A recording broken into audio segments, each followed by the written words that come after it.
Посилното невреме проследено со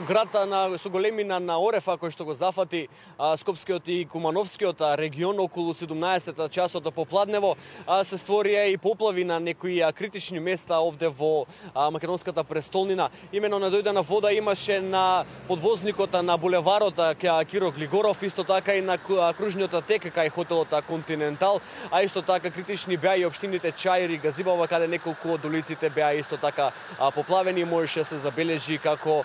река од вода тече низ улиците. Исто така искршени гранки од дрвја, валкани улици, мала материјална штета на автомобилите кои што се затекнале надвор за време на силното невреме околу 17 часот е билансот од невремето кој што го погоди централното градско подрачје. По силното невреме кој го погоди Скопскиот регион, на овие локации интервенира и екипите на штабот за спасување и на штабот за заштита и спасување на град Скопје, кои иако се соочија со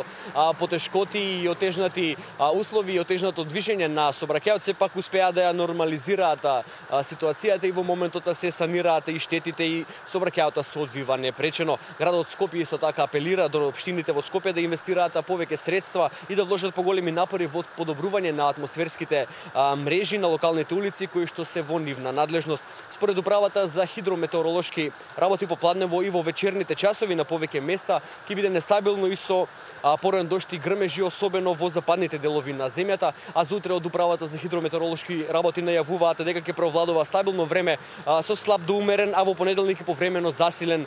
северен ветер. Дневната температура, како што јавуваат од УХМР, ќе биде во благо опаѓање. Инаку два патнички авиони на компанијата Визер поради силното невреме не можеа да слетаат на аеродромот во Скопје. Летот од Боденсе е пренасочен кон Софија, а пак вториот лет од аеродромот во Бергамо исто така е пренасочен, но патниците сепак ќе слетаат во Македонија, но на аеродромот Свети апостол Павле во Охрид. Сите останати летови, како што информираат од